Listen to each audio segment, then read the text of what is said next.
This is your host Imad Shawa, and on Howdy Arabia today we have a force of nature.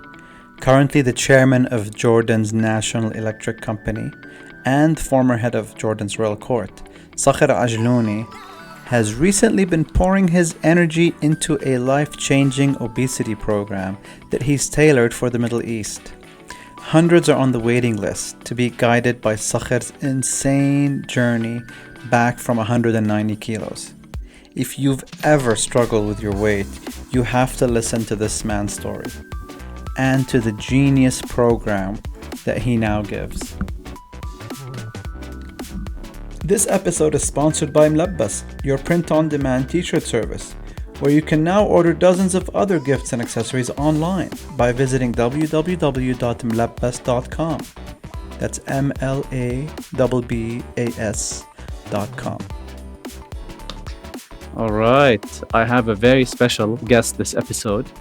He has held top positions at many places, such as Fine Paper, the Royal Hashemite Court, at high-tech US hardware firms, and most recently as the CEO of KADDB investment group here in Jordan.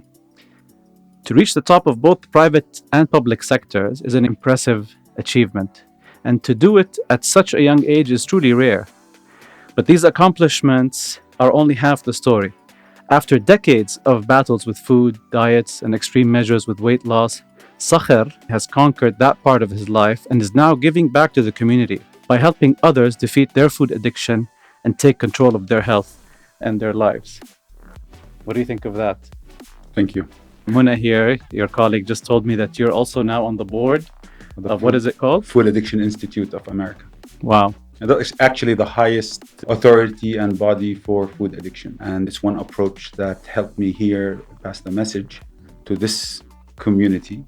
It's a big challenge. Yeah, it does open up the door for someone who has an amazing journey, a really full-fledged, deep and emotional journey, which I want you to talk about. I read about it in the article that you wrote about your journey on foodaddiction.com. I read that about you before I knew about any of your career achievements or anything. And then when I found that, I was like, wait a minute, how can this guy with this mountain to climb, with this huge challenge, was also this successful in many areas simultaneously? And it felt like a war. You were at war for decades. So please tell us, when did you actually develop this problem with weight and food? The problem. Well, actually, this is a journey of really self-discovery. So like every day, I kind of go back to the history. The more knowledge I get about myself, the more knowledge I get about my problem, the more knowledge I get of the science of things, opens up a lot of memories, I would say. So 3-4 years ago, if you ask me, when did your problem start? And when I say problem, I would say now the problem with food. I would say it started at age 18 when I started at OG. But see now, even to take that on a deeper level, that was my problem with weight, not my problem with food. I think my problem with food actually started in a much earlier stage of my life. I could actually specifically pinpoint that thing. I reached to 3 months old as an infant. No way. I'm serious. They started feeding me solid food at 3 months. And it's a really funny story. We lived in America and I was the first grandchild, and me and my mom came to Jordan, 1969. Wow. My mom bringing with her the Gerber, baby food, yeah. Right? In the glass jar. In the glass jar.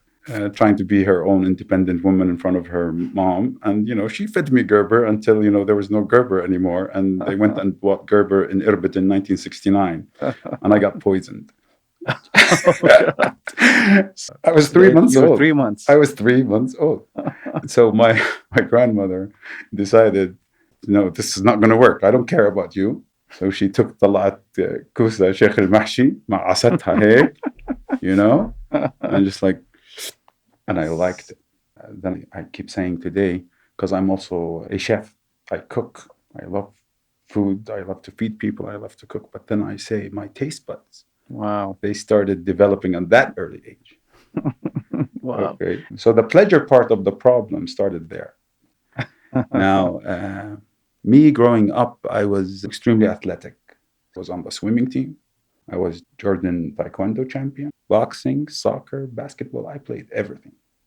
When the Tawjihi came, Tawjihi, for people in my age, was the most stressful thing in life. And if you knew my father, it makes it even more stressful. This is the year when I dropped all my activities and sat in a room wearing a training suit and studied and studied and studied. So Tawjih is the last year of high school where it's do or die. You have to get Absolutely. the grades decide your future. Pretty This much is at your that future time. today. Yeah.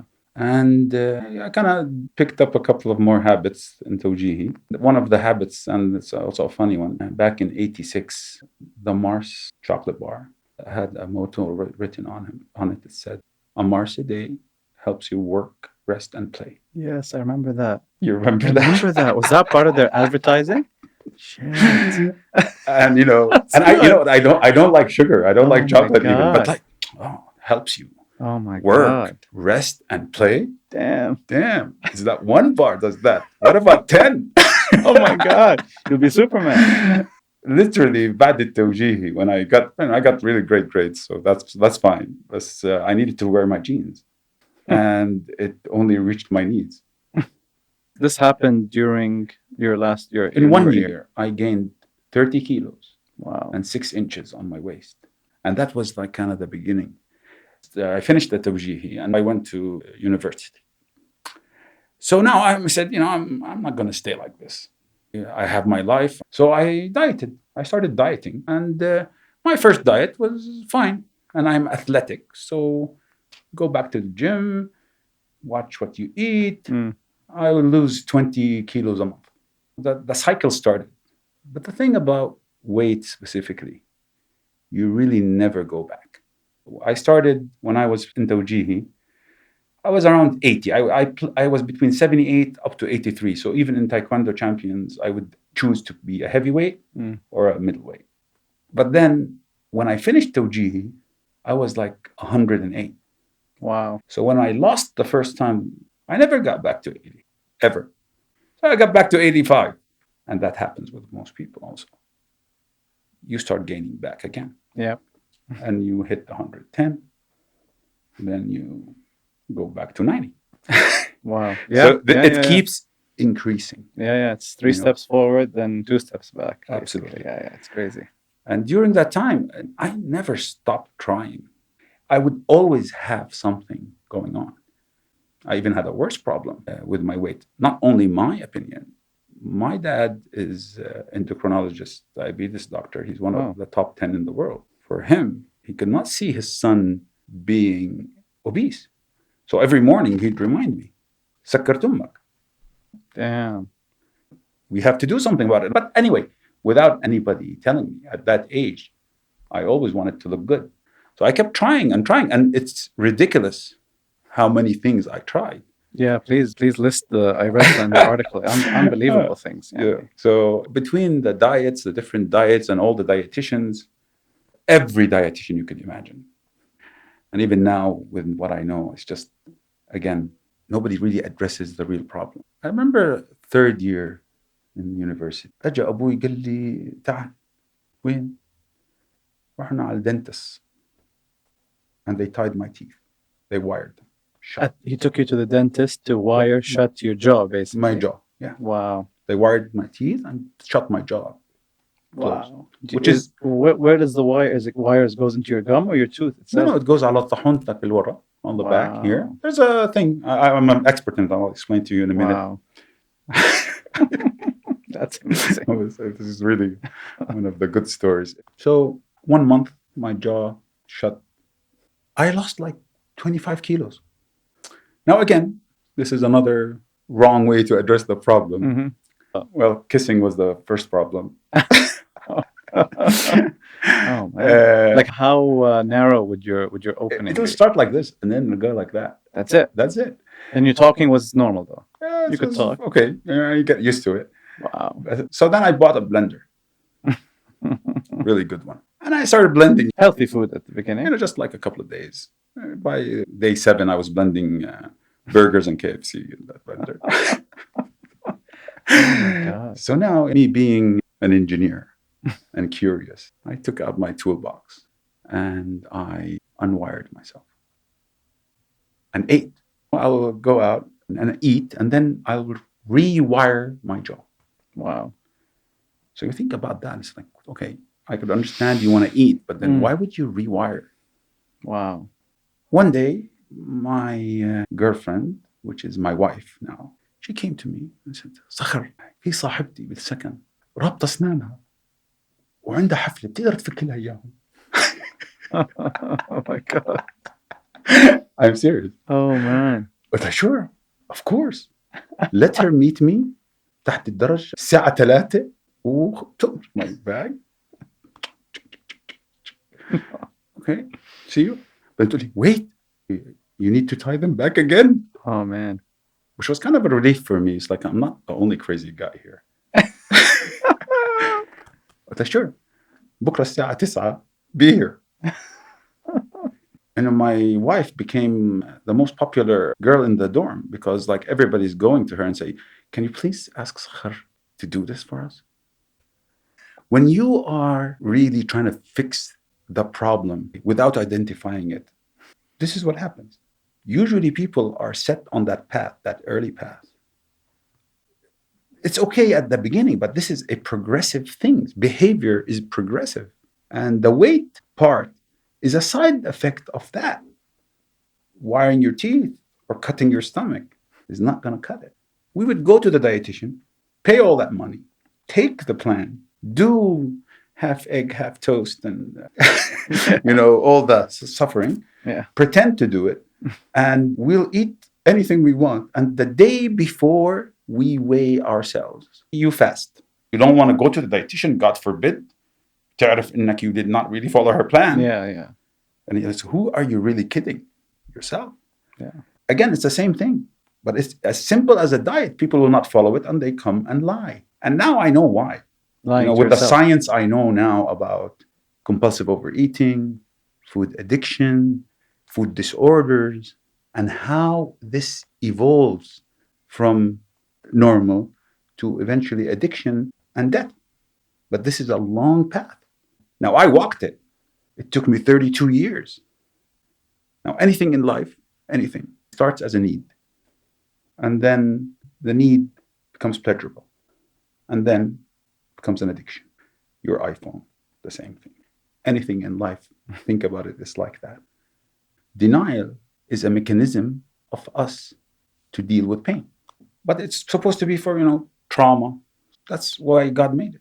But now if your pain is caused from alcohol, drugs, food, and you choose to deny it, it's just going to make the problem worse. Well, this is the part that people start developing their denial more and more and more.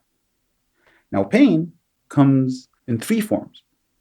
People that you look in their face and you see the pain. They feel it. They're just down. There's people that have pain. They mask it. They hide it, which takes more effort, actually. There's lucky people like me that didn't even know there was pain. But now the denial works. I had a full life, lovely life. My size, even when it got out of control, never affected me because that was working, that denial part. So the denial is like a lack of awareness and consciousness of the problem? Or is it subconsciously, but then you're... No. Denial progresses as the problem progresses, and denial is as strong as the trauma that it's dealing with. But if we're going to talk specifically about food disorders, it progresses to eventually, if you ever become a food addict, something called addictive denial. And addictive denial is basically you could not tell what's happening. It's complete blackout. There's different levels, In my workshop, actually, I have a whole lecture just about denial because it is the most important component in recovery. If you don't break a person's denial, they cannot recover. And this is what we do in the 3-day workshop. In the stage 1 of my program, the 90 days, I want you to accomplish 2 things. One of them, detoxing, which is easy. You could tie somebody to a tree and they'll detox. Yeah, exactly. But you also need to understand and admit you have a problem. In denial, by the way, it's like everybody sees your problem except you. Me trying to fit in a 34 waist jeans when my waist is 42 is a type of denial. Looking at the mirror and just avoiding anything under my shoulder is a type of denial. Knowledge is what really makes you wake up. And you could not solve a problem if you don't identify. I thought for years that I'm failing in this. I'm successful in everything. I'm a perfectionist, competitive. And how come I cannot do this? And I thought that's like, what is wrong? I was fighting the wrong thing. You could never solve a chronic problem with a temporary solution. Diets are temporary solutions. Wiring your jaw together is a temporary solution.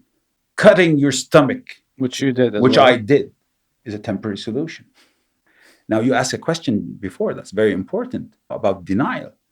When the denial takes over, it takes over. There's painful moments that just like, oh, you wake up and say, okay, and that usually happens when you try to button a pants and it doesn't fit. Usually I'll just like scream and call Vivian, you guys don't know how to wash. You shrunk my clothes. And that's another denial. I would have in my closet a size down, a size I wear, and a size up all the time. You kind of get that wake up and you just like, oh, okay, all right, okay, cool down now. Tomorrow I'll start. That's the willingness. Now, willpower is just a tank of fuel. You can use it up. You use it up. Yeah. When you're using it up on a straight road, it'll go a long way. But if you're trying to go uphill and as your problem progresses, this hill just gets steeper and steeper and steeper. When you would lose the weight after a severe measure, like the wiring, like the gastric bypass. Mm-hmm. No, it'll work. You will lose. Now, it depends on the methodology. Now, the gastric band worked for 3 years, but that almost killed me. Because of the procedure itself was... The procedure. How much did you weigh when you went under I was 400 pounds. I was 189 kilos. Wow. Well, my story with weight is long. But, before that, when I was young, I'll gain 30 and lose them. The worst thing that happened to me when I got married, not that marriage is the worst thing. My wife, God bless her, she kind of went through a lot with me. She is the kind of person that eats a ton of chocolate and nothing happens, and she loves food. And when we got married, I gained in the first year of marriage like 100 pounds. We were living in the States at that time. I was working there. You're losing the grip on things. Your self-esteem while you were gaining weight. I mean, you're a successful engineer in the corporate world. You were fine on the professional side. Oh my God, I was more than fine. And not only that, at that age, I was still even athletic. I would still play and swim and, I'll do anything. I believe for the longest time, I could do anything that anybody else could do. Mm-hmm. And being a hard-headed perfectionist, I would actually do it until I couldn't do it anymore. There was a stage where my feet could not carry me. And there was this moment that kind of changed my life. Because I really... in 2008, I had 3 of my friends that were with me in school die. One of them died from a rare disease, Craftsman-Jacobson disease. It hits 1 in 10 million, and he suffered and died. My other friend choked in his apartment and died.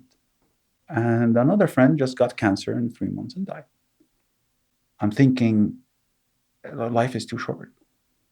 Now, I am a successful person because I put my work as a priority, and failure is never an option. So at that time, I was in the royal court. I was the Secretary General. My boss is the king. I've been there now for 5 years. And this is a job you get fired from. You don't resign. Yeah. You don't walk away from that. I decided then, I'm going to resign. I'm going to leave this. This is too stressful for me. I need to really take care of myself. Wow. And it was not my health. It was my family. Somebody asked me at that stage, which grades are your kids in? And I'm like thinking. I couldn't even guess. That's how much I was into my work. So I decided, this is not worth it. It took me 3 years from that moment to actually resign. Now, the priorities that I changed, I said, I'm worried about my family, and they're going to definitely come before my work. But then if I want to take care of my family, I need to take care of my health. So now the code I live by: health, health, health, health, family, then work. Make sure you're healthy so you could take care and enjoy your loved ones. And this is a very important thing that I advise my kids, my friends, to actually live by that code. It took me 32 years of suffering from my weight and not understanding my problem till I kind of figured out, this is it. This is the solution. And I did crazy things. People are desperate. You don't want to stay like that. There is no fat person on earth that wants to stay fat. You know what the problem is? They don't know how to lose weight and keep it off. I was in Djibouti one time, and we had like formal work. So part of the visit, I just decided I'm going to go.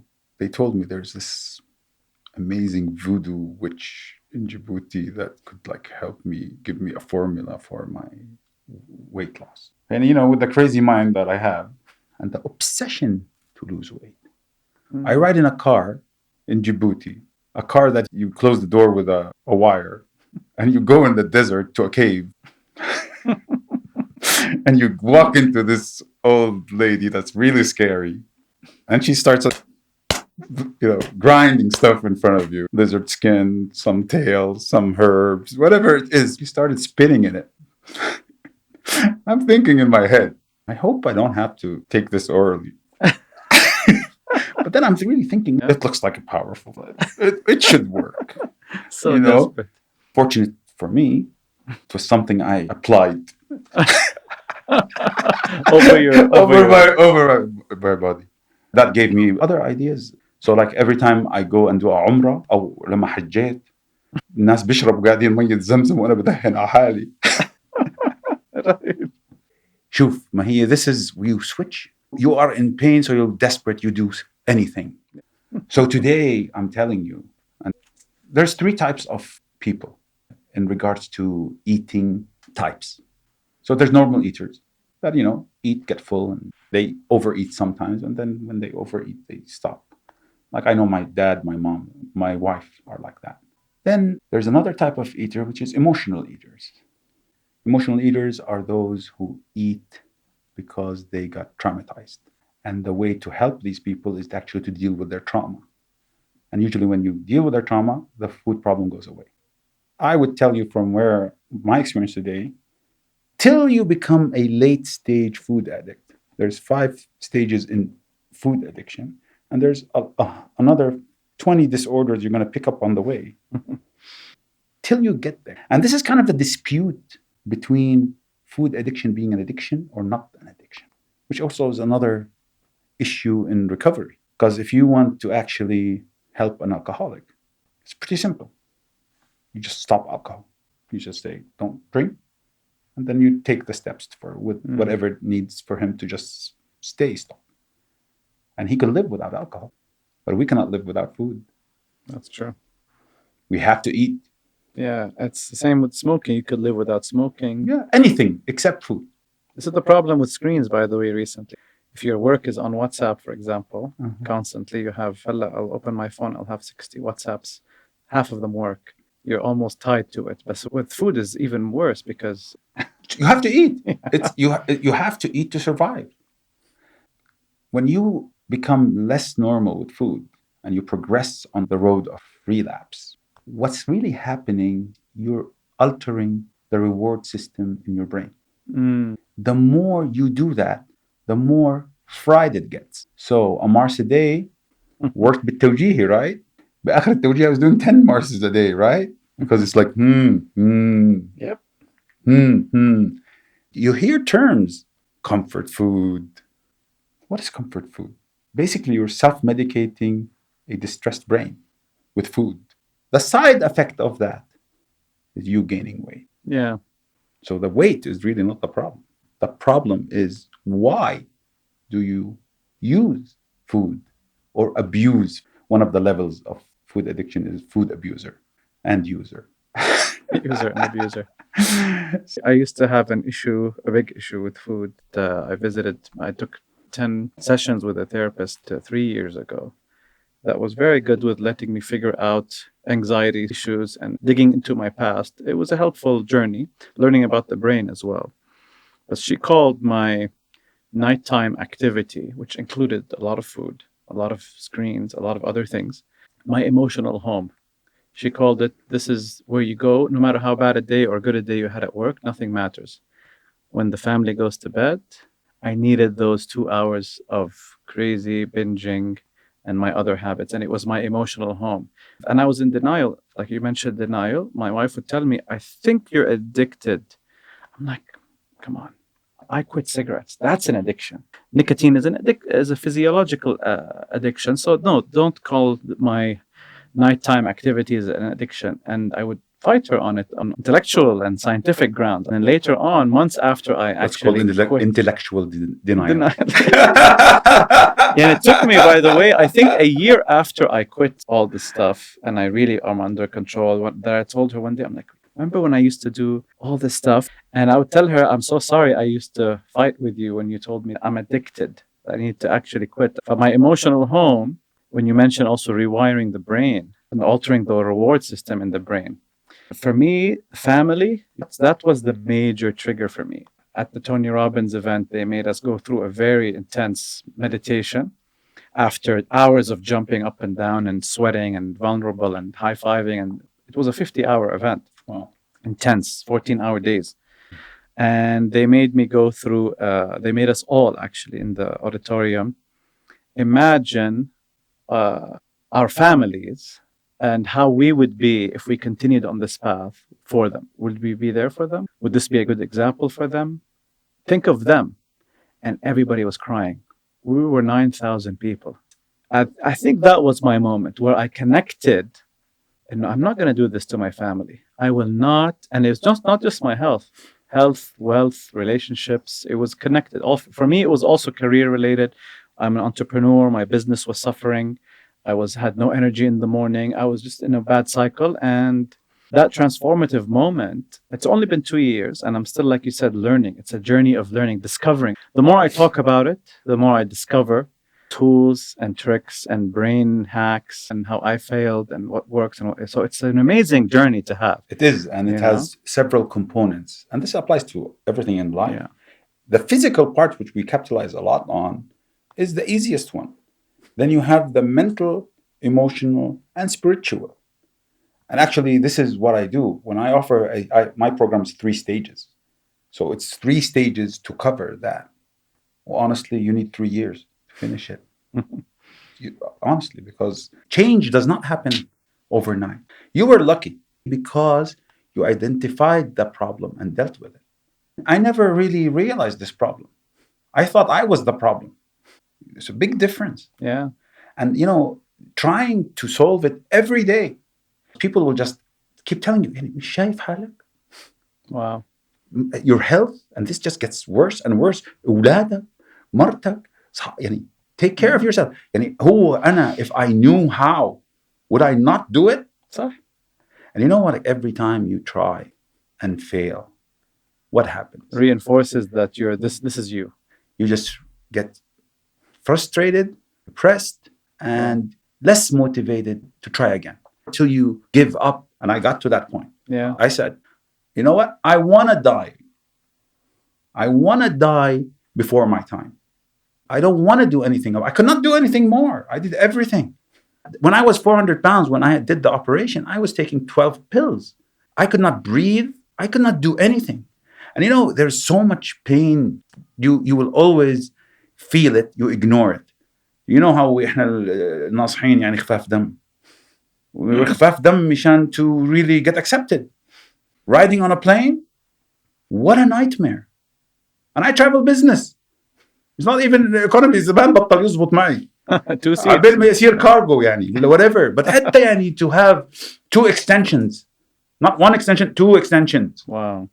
The technique to eat with the tray and كيف تفوت على الحمام reverse وتطلع قدام. يعني come on, this is just. Yeah. If I go to a restaurant and the chair had arms, I couldn't fit in it. I'll stop going. Well, how many times you just like sit on a chair and just collapses. Wow. And then we laugh about it. I was 5 kilos away from death. And, you know, literally we have the picture, -5 from death. And I did that operation. It was so dangerous for a 400-pound person to go on anesthesia. My dad being a doctor and all the friends that he has, and they figured out a way. Epidural من هون, إبرة من هون, إشي من هون, المهم زبطتنا. That was in 2000. This is in 2000. No, 2000. 2000. 20 years ago. هلا, what they miscalculated, how could this mountain of blubber have muscle? Instead of the operation taking 40 minutes, it took 4 hours. Wow, they had to cut again through the They muscle. they opened up, now they need to cut through the muscle mass. Oof. Then you have to redo the muscle mass. Wow. Skin and fat is easy. So they were inner stitches as well? I had 78 inner stitches, different than the stitches اللي برا. Wow. My heart stopped 2 times during the operation. Wow. It took me 2 days to wake up from that thing. And I stayed in the CCU for 14 days to recover from this. And your family was waiting? I remember وجه أبوي أسود as they reeled me in the operation room. أمي بتعيط, Vivian تعيط. So you put everybody you love into a really bad situation. Alhamdulillah, I recovered. I lived. Let's say I didn't recover. No, this really, really screwed me up. The operation. Physiologically or up here? No, physiologically. Up here, it made my problem worse. And I'll come to that. Actually, my food addiction started after that. Before, it was just bad habits. And honestly, I feel so bad from the doctors that do this for money. And they advise people always to just take the easy way out. And the easy way out doesn't work. The success rate of doing this بالعالم is less than 15%. Long-term success rate. Yes. Wow. Well, actually, it's much worse. It's like when you do that, and usually people do that are morbidly obese, so they are really food addicts. Now, there's something in addiction called cross-addiction. So when you stop altering your reward system with food because you cannot eat anymore, you're going to go to something else. So even statistically in the United States, most of these people become alcoholics. Now, they will cross to any other addiction or drugs. Because they haven't addressed their original problem. You're not fixing this. Yeah. You're not bringing that balance with food. It's almost criminal to go through that surgery without a proper guided cognitive therapeutic process journey. In Jordan, it's like being بالمسلخ. Personally, the one reason I do this, and I've been doing it for 5 years, and I do it for free. If somebody comes to me and said they want to do this, I say, no. Wait. This is what happened to me. Come, let me help you. Because if you don't change the way you think, you will never solve this problem. Yeah. From all the stitches and suffering from this operation, and at that time, I couldn't eat. And I was only allowed clear, liquid soups for the first 6 months. And they left from my stomach 35 ml. Wow. 1 ounce. So actually, I lost weight. نزلت من 190 كيلو ل 110. In how many months? From 190 to 110? And then around a year and a half. A year and a half. And 200 pounds almost. Yeah, 200 pounds. During this time, I didn't change my thinking. I still love food, but now I cannot eat. When I started eating, I'll throw up. And I could not eat. I suffocate. So, we're humans. We adjust. So this is where I tell you my behavior completely changed.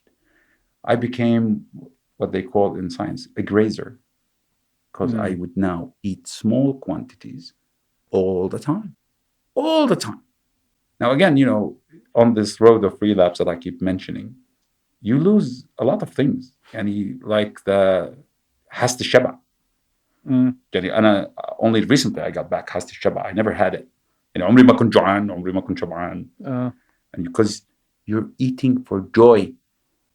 There's two types of hunger: physical hunger and a mental hunger, which is cravings in your head. You could never satisfy a mental hunger physically. And that's why you overeat and keep eating. Yeah. And that's why kids ask for candy when they're not even hungry. Come on. Well, this is a whole different chapter about kids. Yeah. As this progressed, I started gaining back the weight. Now I'm back on the rise. Because of the grazing? Of course, I'm eating. Yeah, I still love food and I eat. I just don't eat as much in one setting. Yeah. Well, actually, I started. يعني أقول لك. But you ended up I gained. Your stomach did expand again. No, it doesn't matter. My stomach size is irrelevant to. Yeah. It's actually the rate you eat. And I eat all the time. You know, ليل بنهار. And I could actually, literally, I could not see food and not eat it. I'm good in what I do because I went through it all. So I started getting the weight back.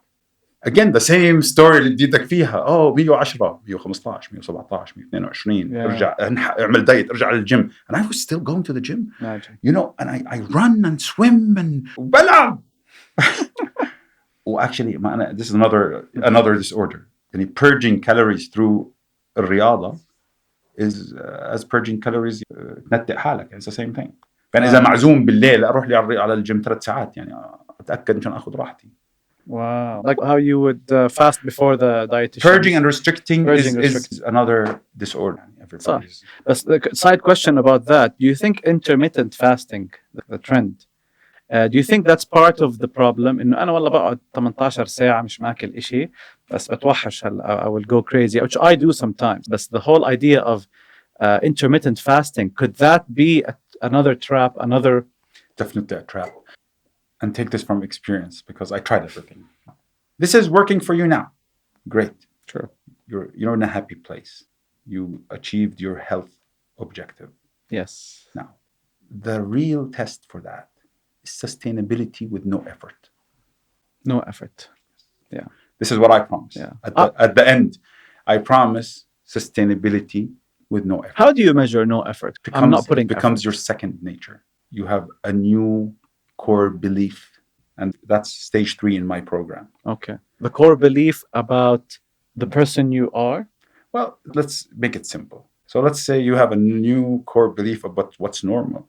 When you were sitting there having a Nutella pizza here and an anchovy pizza on the side, and you dieted for a while, then you think, I cannot wait till this diet finishes and I go to my normal.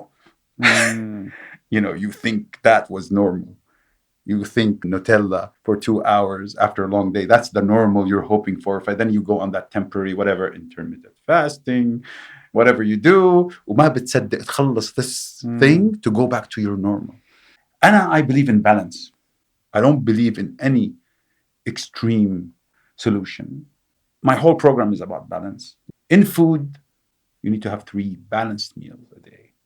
You need to have them on time.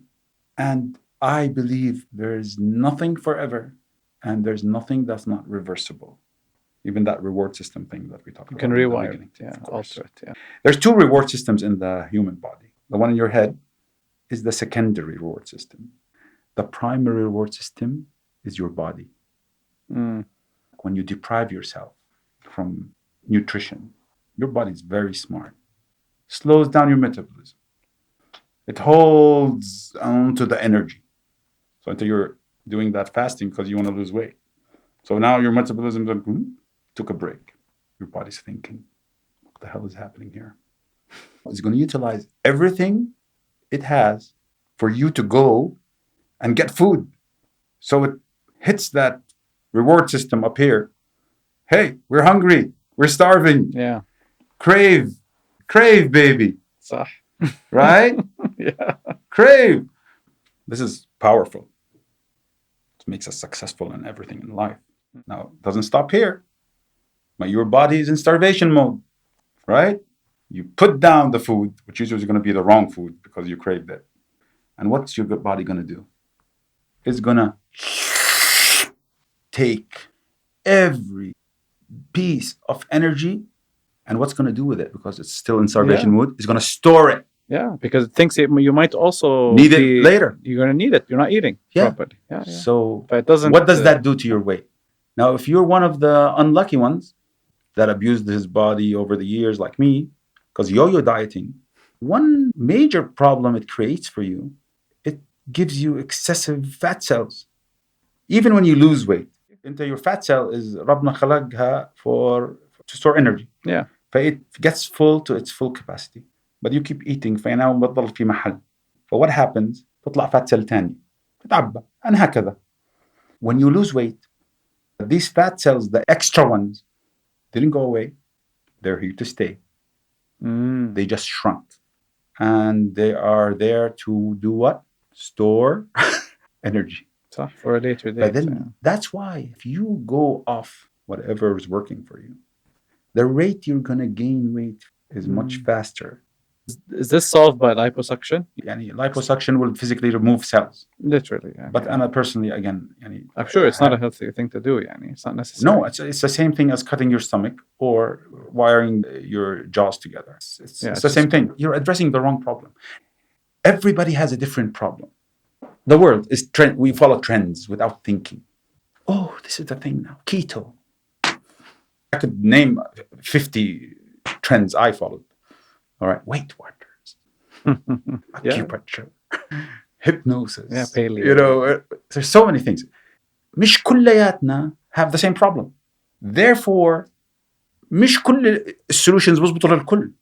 That might work for some people, but that's why in my program, the first phase, the 90 days, the first stage, I need to identify and classify what's your problem, and then I'll solve it for you. You specifically. I'll have a workshop that has 25 people, and each one of them have a different problem, a different approach, a customized approach, and a different food plan.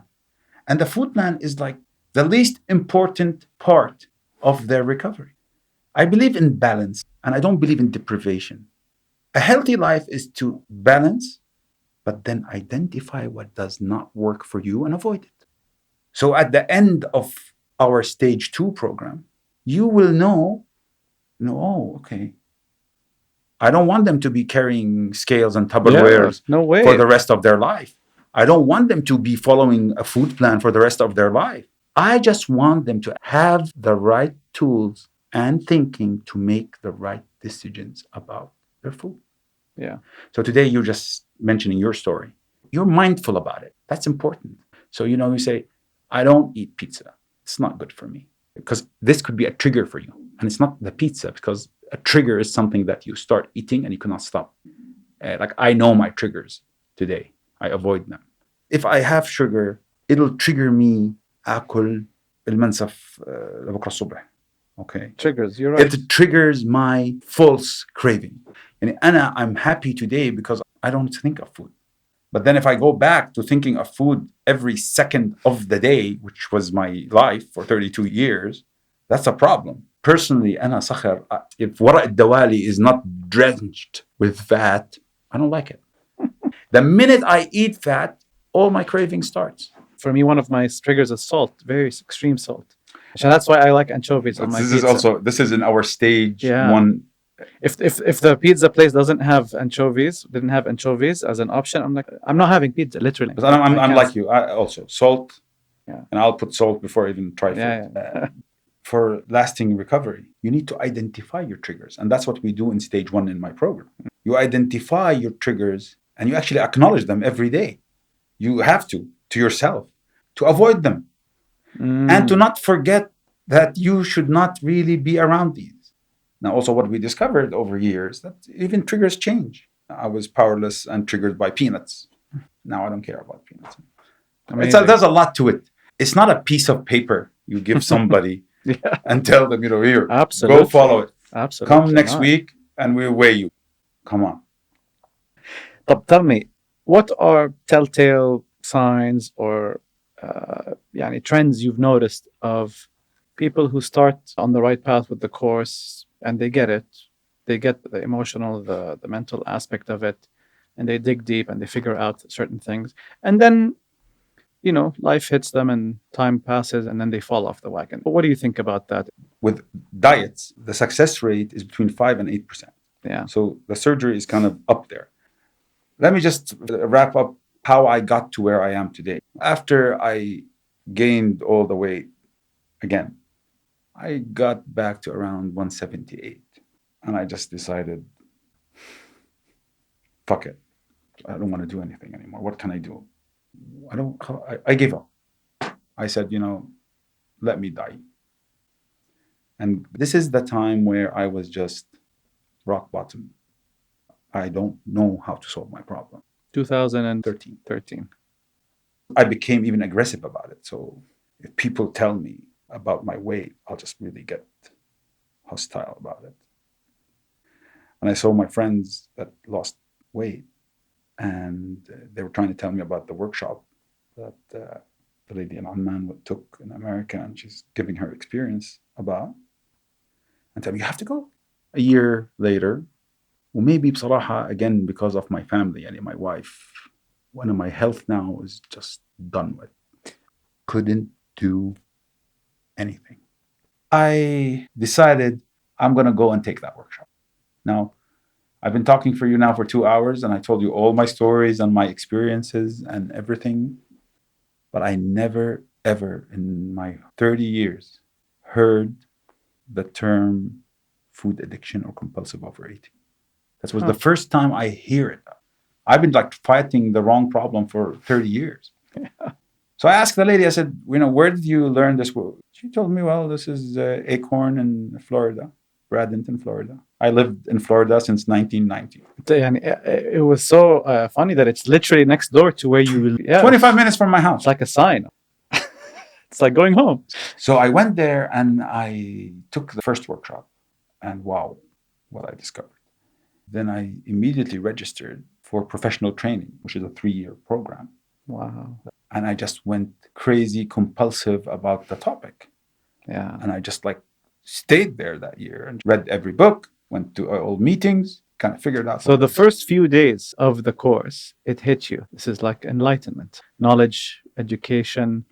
It was a new concept. It's based on OA and food addiction. What's OA? Overeaters Anonymous. Okay. So it actually treats food addiction exactly like alcohol addiction and the same 12-step methodology. This is not designed for Jordan. We are not people that hold hands in circles and share our feelings.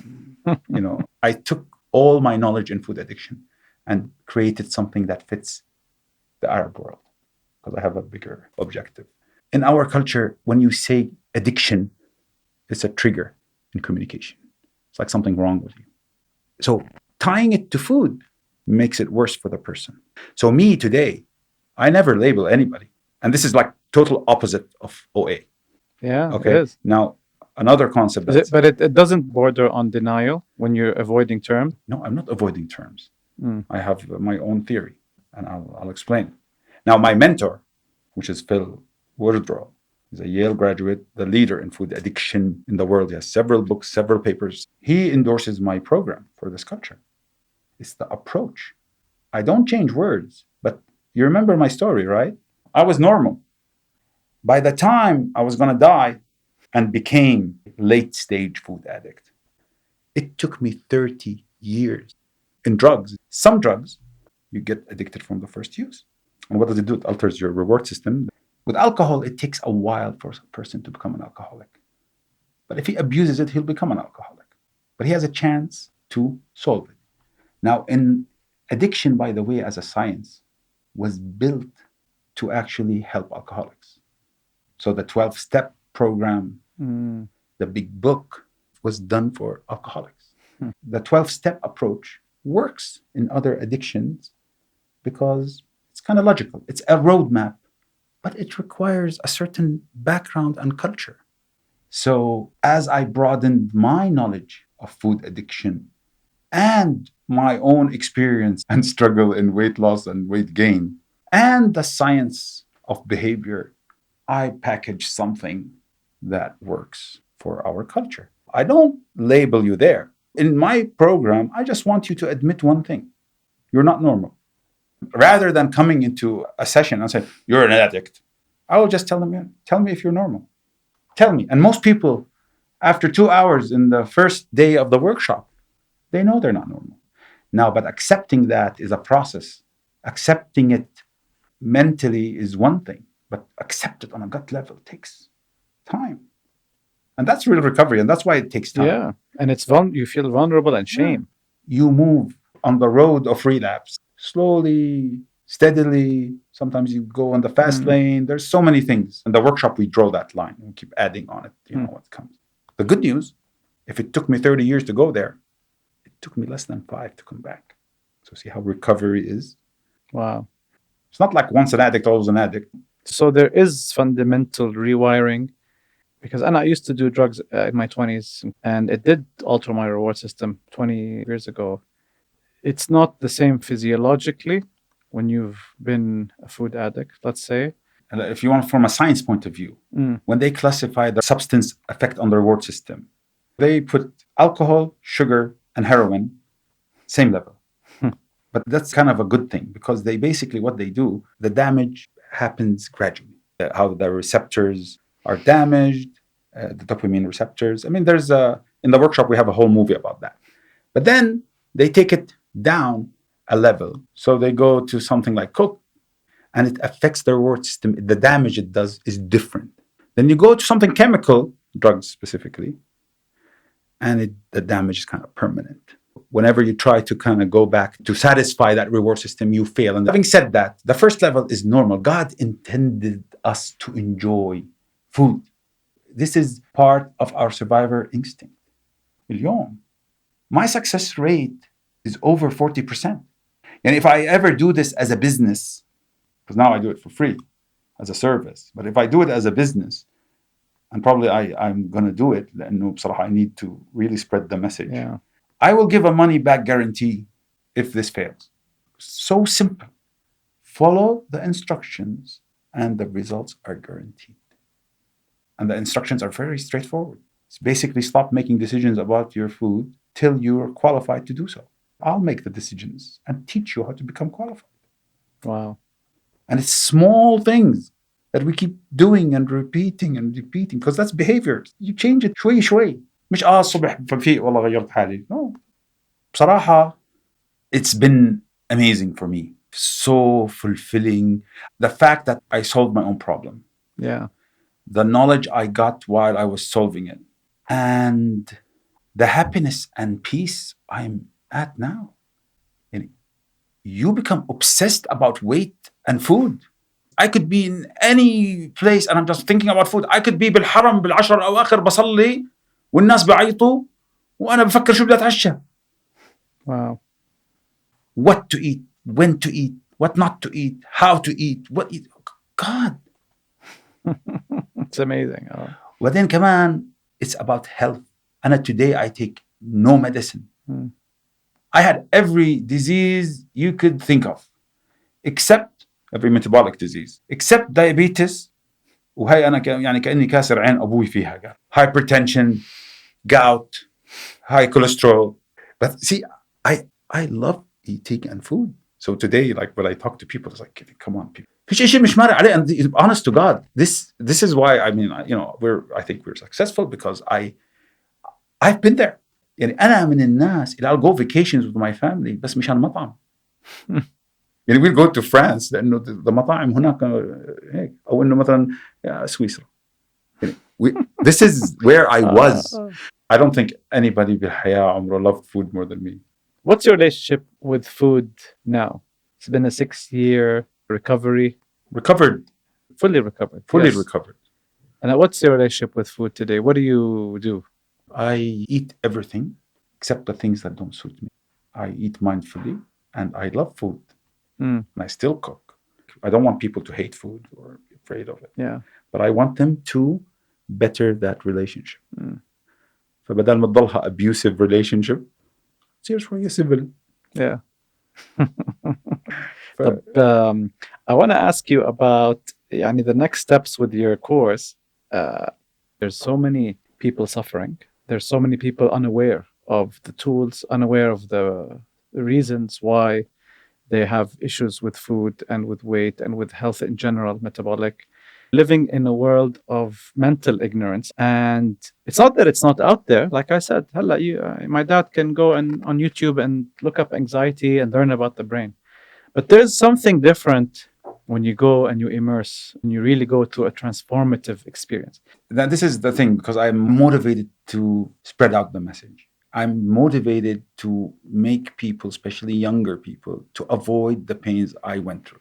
So when I catch somebody today, and my partners that are helping me, they go crazy sometimes because they try to be organized, and I just come say, no, we have to help this person. We have to actually, she's young and he's young, and let's start with them alone before the workshop, because we have 200 names on the waiting list. Wow.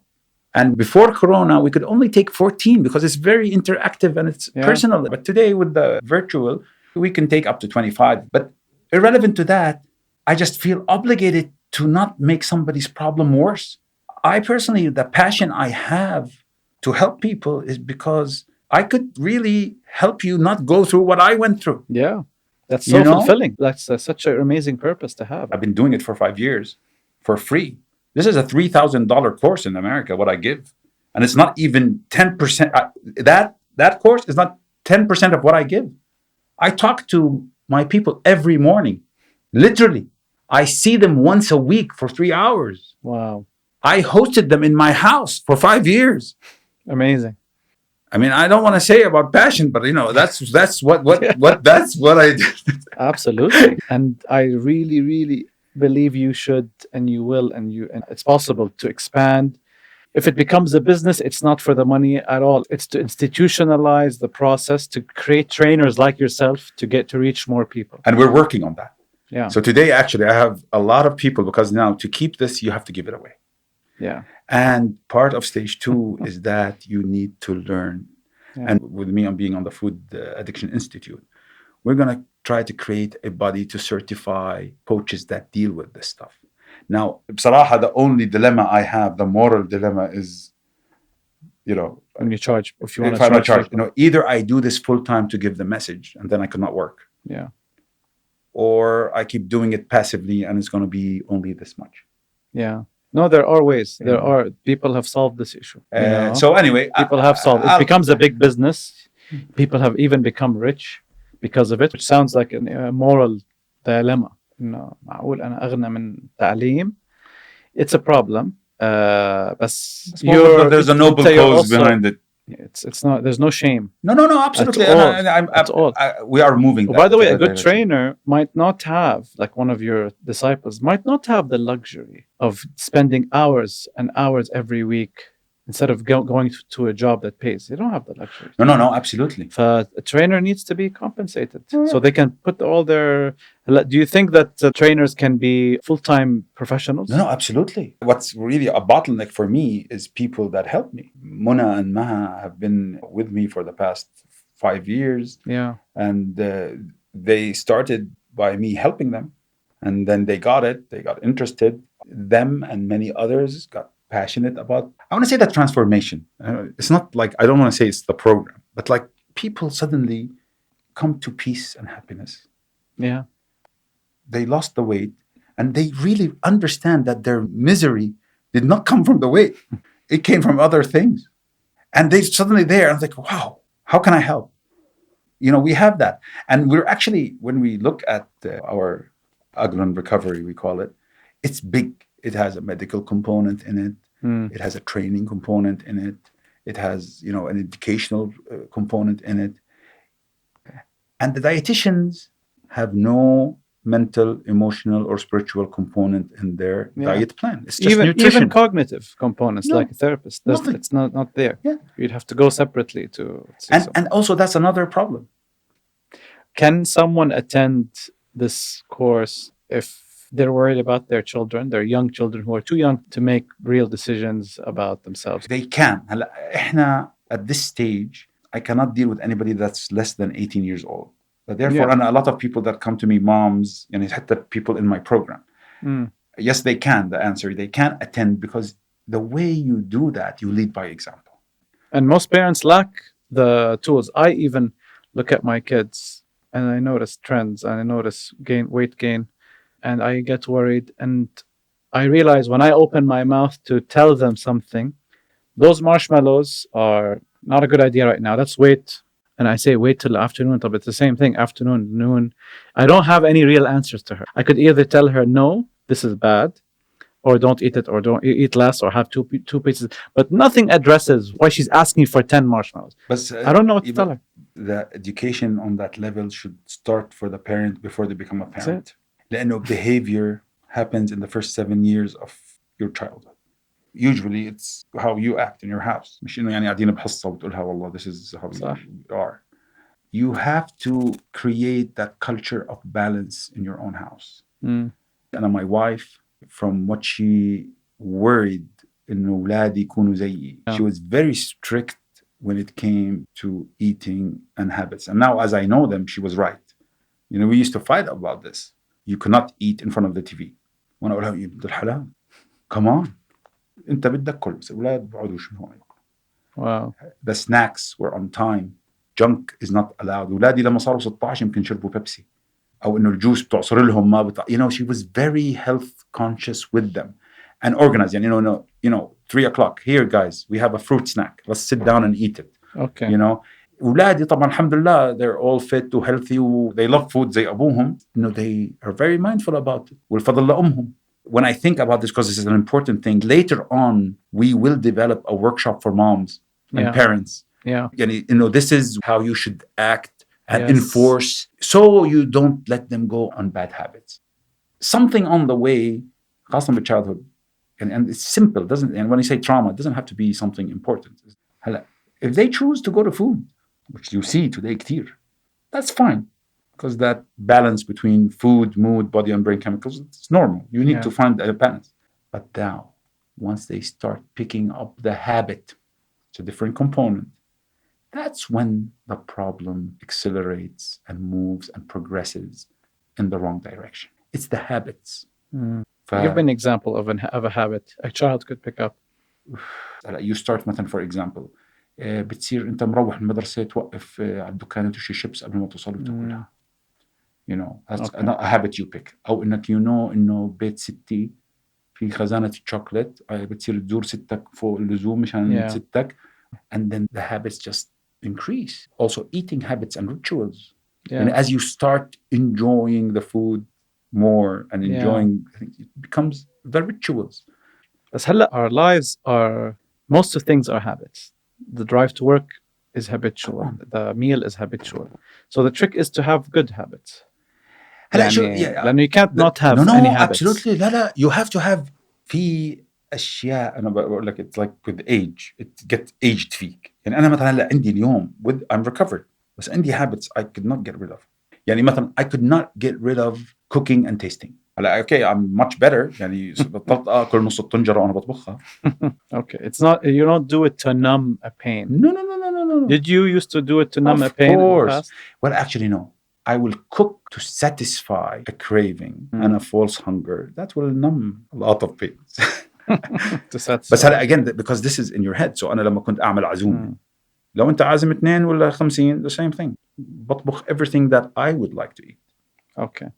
Were any of those bad habits in place of having to sit and listen to your thoughts and be conscious? And for me, even after I did my transformation and got to a better place, even still today, remember you said there's cross addictions.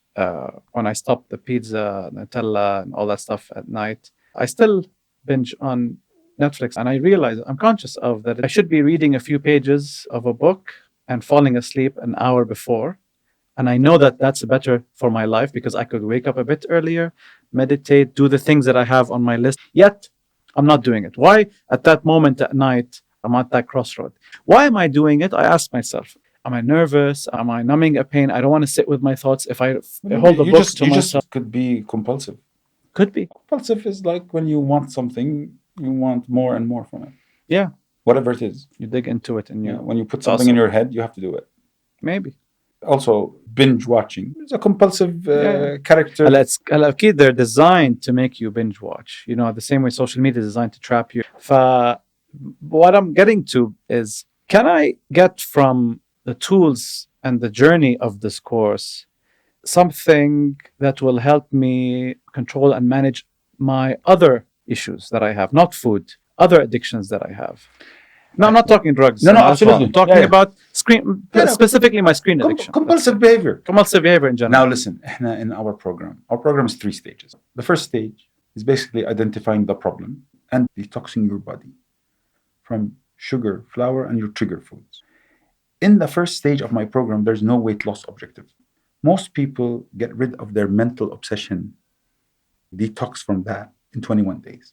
90 days, most substances, whatever they are out of your body. Now, this is like magic on how it affects your craving.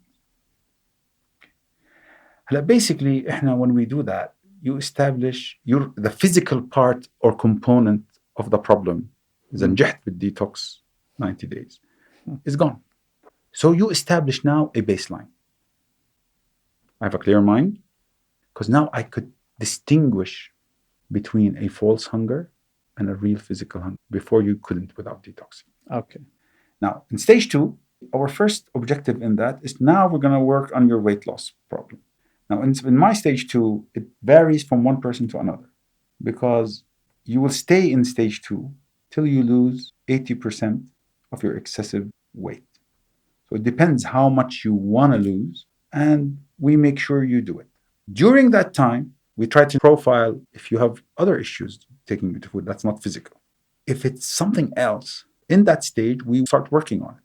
So we have a workshop that is just about understanding your powerlessness. Another one is called emotional triggers, what you just said. We have another one that's called cognitive behavior. I want to teach you how to make your own decisions. So I really, in this stage 2, I need to actually make you change your thinking. This is how you recover. The problem is in your thinking and how you perceive the world and its events. The emotion is generated after the thinking happening, and we skip that part. We go to the feeling directly and then we go and self-medicate it with whatever, food, something. But during this time, we have all these workshops. Resentment, another thing in the pipeline. Body image. We talk about a lot after you discover the defects you picked on the way, which most people have, how to solve them one by one. So it's a big thing. So stage 2 for me, and again, you lose the weight, you stay there till you keep it off for 6 months at least. During that time, we start building different habits because we're changing people's life. It's not a temporary thing. We'll tell them now you need to do some activity. For example, we go to the gym in stage 2 to feel happy. You have to kind of substitute something with another. That other thing has to be as rewarding as the one you took it out. It's like there's always a gap. You have to keep moving the blocks. You want something permanent? Change your life. So today, عندي ritual tools that help me, that are non-negotiable. I never thought in my life, والله Sachir Ajlouni meditation. شو meditation? Breathing. Now I do it. I wake up in the morning, I read, I write, I go to the gym, I check with the people I'm helping. And then I start my day. So yeah, there's a lot. And this is the journey of self-discovery. It starts there. You discover what was blocking you from solving your problem. And the third phase of stage 2, you unblock it. So whether it's emotional, whether it's behavior, whatever it is, you just go after it when you're ready. In stage 3, it's basically how to stay unblocked. And it's living your life. Wow. When did you start the giving back and helping people? The first year I came back from America. So actually, the first year I came back from America, I was giving lectures, I was doing that. But then when my knowledge came together and I had a different understanding to it, and Phil is also my neighbor, and I still see him every day. And I was talking about this, and I started putting things into perspective. I started doing the work in a workshop format. Like 4 years ago, we started formally, we said, we're having an intensive workshop. And it's basically at the beginning for people that had an idea about this through the OA or, whatever they tried and relapsed. Now, when you relapse bad with this. So I like your concept about how you classify the cigarette, your accomplishment, and you remember the pain and fear, and that's a good thing. You have to always remember that. That's a good strategy. You don't want to ever believe that you're strong and could do it. You need to really, my advice to you today, make sure you tell yourself once a day how powerless you are over smoking. How powerless. Powerless. That means once you take that first puff, you will not stop. Yes. And you need to believe that on a gut level, not here. Here. I know if I go back to that cigarette, I'm going to go back bad. Yeah, exactly. So tell yourself that every morning before the meditation. Yeah. Amazing. You know? Now I make people write that down every morning. I am powerless over peanuts, feelings, whatever. The triggers. Your triggers. You write them down. But this is how you break your denial. Amazing. Wow, Sakher, I can't wait to experience the journey that you guys provide, that your team provides, and I want you guys to really push through. Take this regional. I have a lot of people with the virtual. With the virtual, it's been amazing. And we have today in the last workshop, we have people from Egypt, Dubai, London, US, but we didn't take them for the time difference. South Africa. Yes. Yeah. It's like opened a lot of more horizons. It's even more effective for the meeting. Yeah. Now the meeting, we open it, the weekly meeting, and people come. We have like 65 people, 70 people, 80 people. They're open to the concept of doing it on Zoom. Sakher, it's been amazing talking to you. Habibi. The story is incredible. It's shockingly inspiring. And I'm so amazed that you're in town doing this mostly from here, or are you going to be mostly? Well, I'm here now. Moving now. Well, now we're all. Yeah. But then my family are in America. Yeah. And if you're going to be back and forth. Well, I'll be back and forth, but I'm still here. Okay, amazing. Thanks so much for coming. You're welcome. You're welcome. Such a pleasure, really. Thank you very much for all this. Actually, I'm very happy. Even there's people like you that are enthusiastic about certain causes and spreading the word. This is what we really need. It's such a fulfilling journey, and it's so much more meaningful, and you can touch people in such a profound way, help people, not just for my own like selfish, Allah, I'm going to feel good, which it does feel good. Giving always feels good, great, but it's also really helping people. We could have talked today about politics. You're a big politics guy. You've been in the Diwan for years. Actually, I met you. I was mentioning this to Mana. I did meet you once, and I only knew that I met you because I found your card the other day. Oh, okay. And I was like, Sakher, the same weird spelling as yours that I've never seen in Jordan. No, that's the right spelling. It's the right spelling because it's an Austrian spelling almost. It's German. It's German, right? Yes. Yeah. It's like, what's that cake called? Sakher. Sakher cake. Yeah. Sakher torta. Is it the dark forest chocolate dark cake? Chocolate oh cake. My God. Okay. The day I met you for 2 minutes, it was at a Ernst & Young event at the Hyatt. Okay. Where Nika Gilauri, the ex head of state of Georgia, was there. Yes, I remember that. And I was thinking, where did I see you? Yes, that's where we met. And I wouldn't have picked you out of a crowd, but when I saw the card and I remember that, national, was it NEPCO, the electricity company of Jordan, you're the chairman. I'm the chairman. And I was like, oh, wow, wait a minute. This is the same guy that I was reading the story about the wires in the teeth, and this is the chairman of the electricity corporation. I'm like, okay, this is crazy. Maybe there's another Sakher. So I did more searching, and then I was like, wow, this guy's not even on social media. So we could have talked about politics, we could have talked about all these things, but like you said, the journey inwards, the journey of helping people. I mean, thanks so much again for coming. Thank you for the opportunity, Habibi. Thank you so much.